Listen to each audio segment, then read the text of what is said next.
इतिहास चर्चा में इस बार इस बात की चर्चा हम करेंगे कि दुनिया का सबसे महान शासक कौन।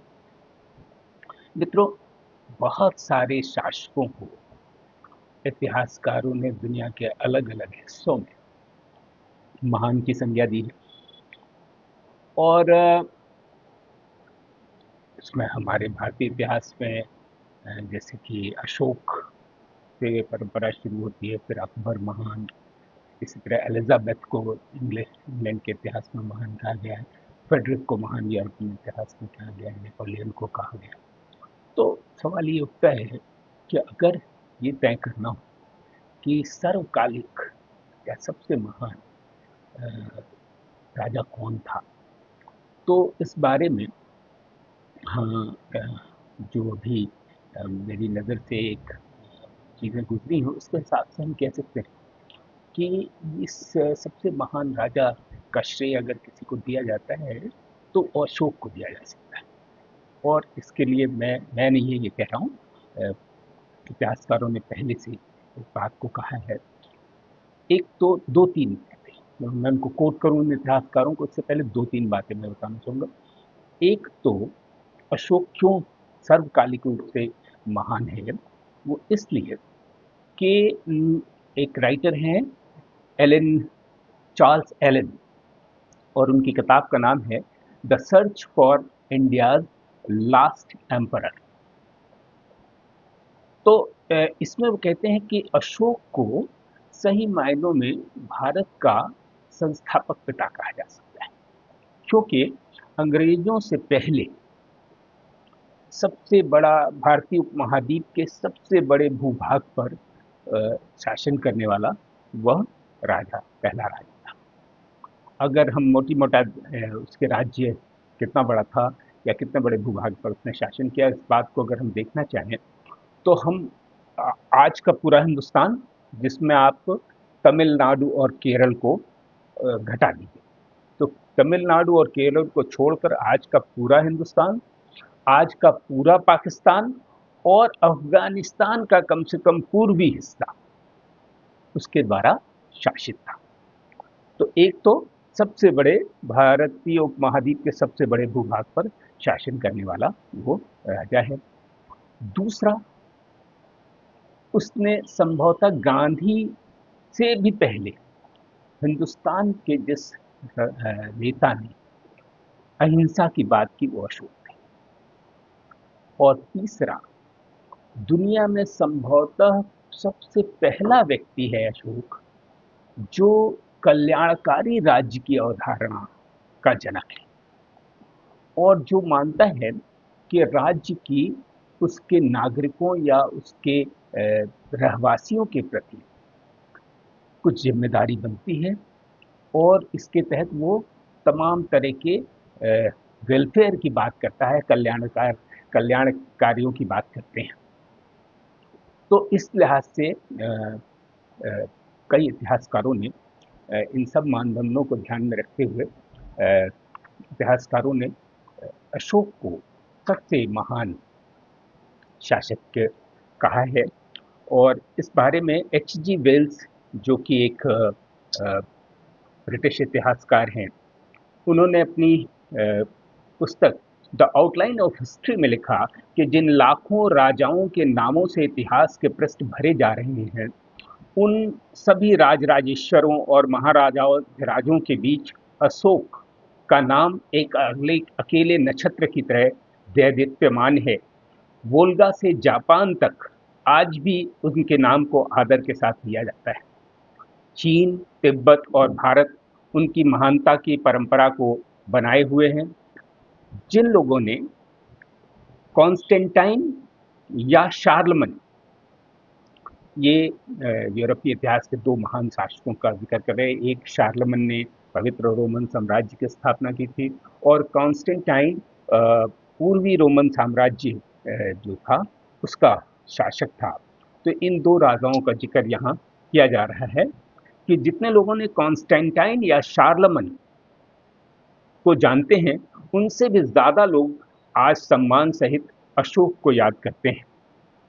और ये बात H.G. वेल्स ने अपनी किताब द आउटलाइन ऑफ हिस्ट्री में लिखा, और डॉक्टर D.R. भंडारकर ने इसे अपनी किताब में कोट किया है पृष्ठ 168 और 69 पर।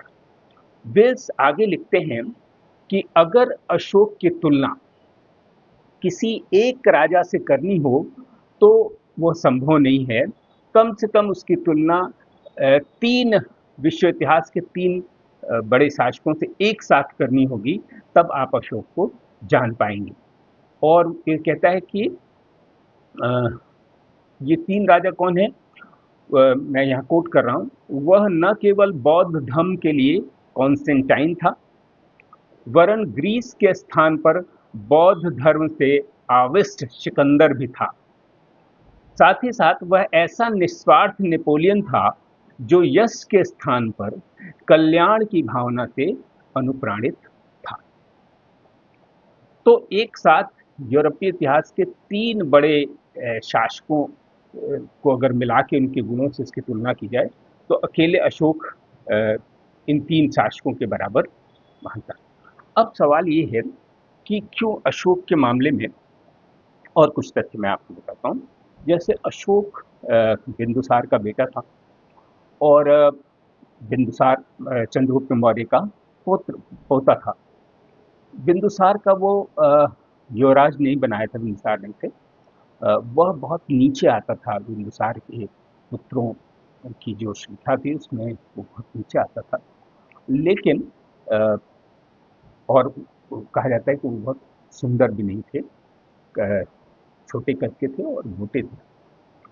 लेकिन जब किसी तरह से 268 ईसा पूर्व में जब बिंदुसार की मृत्यु होती है तो उस समय पाटलिपुत्र में कुछ मंत्रियों की मदद से वो राज सिंहासन पर आरूढ़ हो जाते हैं, और जो बिंदुसार द्वारा चुना गया जो युवराज है वो जब तक्षशिला से लौट कर आते हैं तो देखते हैं कि उनके छोटे भाई ने शासन कर लिया हो। और उसके बाद लगभग 4 वर्ष तक एक संघर्ष परिवार के भीतर चलता है, जिसमें कहा जाता है कि अशोक ने अपने 99 सौतेले भाइयों का की हत्या करके अपने राज्य को सुरक्षित किया और महाराज राज बना। फिर 261 ईसा पूर्व में उसके जीवन में एक टर्निंग पॉइंट आया, जब कलिंग का से उसका युद्ध हुआ, मौर्य साम्राज्य का कलिंग से युद्ध हुआ।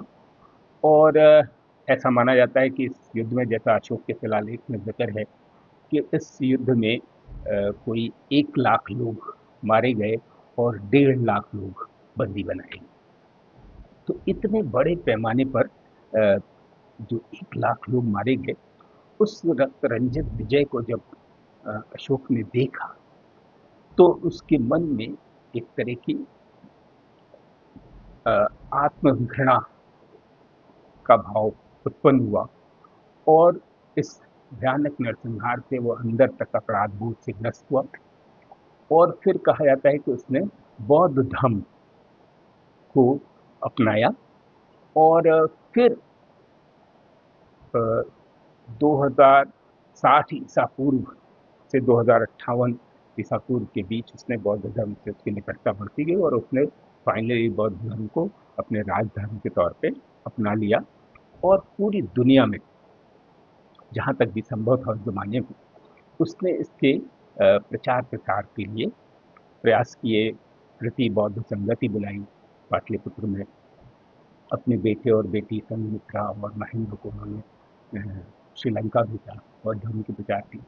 तो बौद्ध धर्म का एक तरह से व्यापक पैमाने पर उसको विश्व धर्म या विश्व के व्यापक हिस्से तक पहुंचाने का काम जिस भारतीय शासक ने किया वो अशोक थे।